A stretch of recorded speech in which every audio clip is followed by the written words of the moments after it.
Why do you believe it's so easy today to use fear to program us into being these docile, controlled, it seems like zombies that end up attacking each other, and we end up doing the work for them. Yes. So they don't even have to attack us. And so why do you think it's so easy for that to happen these days?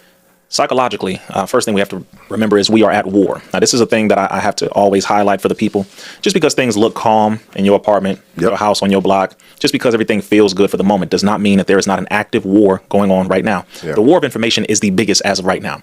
Billions of dollars are poured into psychologists in the Department of Defense, the Department of Education, all of these departments. The primary area is psychologists who they use to map out patterns, study those patterns, remove what didn't work, keep adding on what did work, wash, rinse, and repeat, and continue to do that to indoctrinate the masses over and over again. So what they're looking at is, if we use fear, one, we know that chemically has certain chemicals that mix from the brain into the rest of the body. If you get a person to be afraid, you can hypnotize them.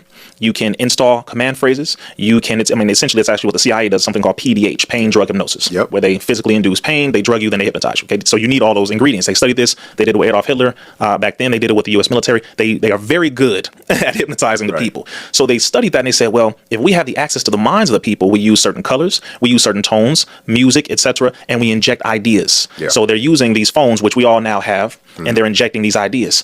You're going to die. You're going to die. Don't you want to see your parents? Don't you want to be around your grandparents? Don't you want to see your children live? Come on, now what's wrong with you? I mean, you got to do this. Come on, now be a hero. Be a hero.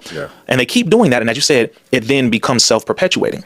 What I noticed is Joseph Goebbels, who was the senior propagandist under Adolf Hitler, he said, quote, if you tell a lie big enough, long enough, and make it perpetual, people will come to believe it. End quote. It became something known as the big lie. So the U.S. government continues to say, safe and effective, safe and effective. COVID killed this many people. This virus is coming. Get prepared for this long winter. You got to get your shots. You got to get your shot. And they keep repeating it, because repetition, one, is the first law of learning, but two, repetition is also a command installment mechanism. So you got to keep repeating whatever it is. And so the people, if they are weak mentally, they're going to succumb to it. The mind is very weak after a while. And the people are becoming victims of being weak-minded. They don't read. They don't study. They do not exercise mental calisthenics, even though we do physical. So they have to get into that position where they have to realize, I have to sharpen this and build the mental muscle in order for me to fight this enemy. So that's why, again, they use fear, because it's very effective. And as Minister Farrakhan, our brother Nuri, and many others have said, fear is an acronym which stands for false evidence appearing real. So they make you believe that if you do not do this, this will be the negative outcome, when in reality, 9 times out of 10, it's the total opposite. So yes, what they did was, one, they went after the churches. So they convinced the churches to believe that if you utilize your spaces, particularly your parking lots, let us use those as mobile vaccination centers.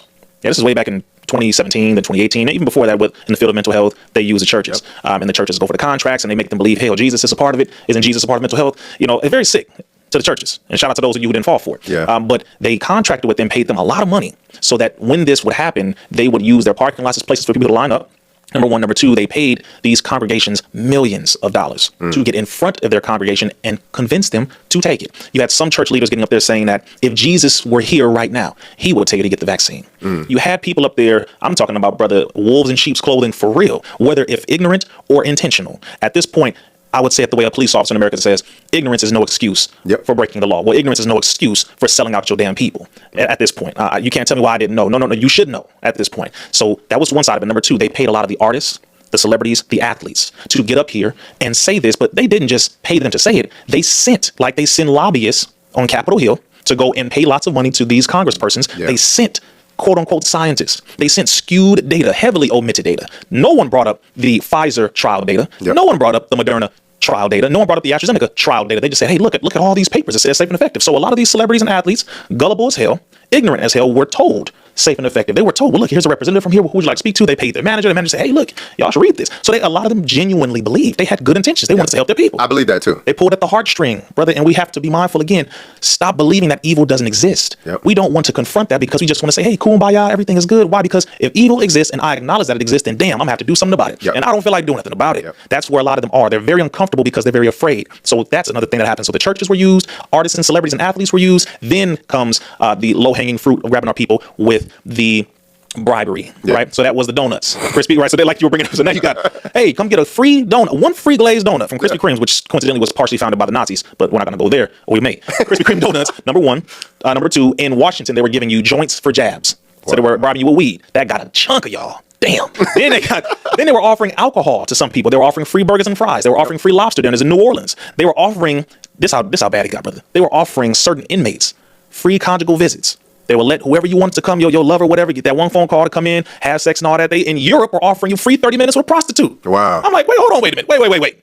Since when do they care so much that they're going to offer you all these things for free to take this shot? Right. Brother, doesn't sugar help to attack the respiratory system of the body? Indeed. Doesn't it help to lean you into a diabetic circumstance to where you more than likely will lean into a coma circumstance to where you eventually will die? Yeah. You're giving them all that sugar. You're giving them all that salt. You give it. Please. So it was in stages, degrees, and it was a strategic hit on the people with no evidence. Not one person who attacked you, me, or anybody could name one ingredient in that damn needle. Yeah. They couldn't name an ingredient. They couldn't name the trial data. They couldn't tell you how many people took it. It was safe and effective. How? How many people were in the trial? What was the date of the trial? Yeah. How did the trial? They don't even know what a trial is. What is phase 1? What's phase? So that's the thing, brother. And my last point I will say is it was not an accident. It was a strategic plan. Yeah. Above all else, it was planned. And that's it. We have to be very clear about that before we say, well, hey, it just popped up. It's just a pandemic. No, hell no. War is profitable, and so is a pandemic. Yeah. And they are very well aware of that. That's why now that's the strategy is the pandemic. The next strategy, of course, is to hit the monetary financial system through the digital realm, because that's going to be the other way to ensnare the people to make them comply next. Another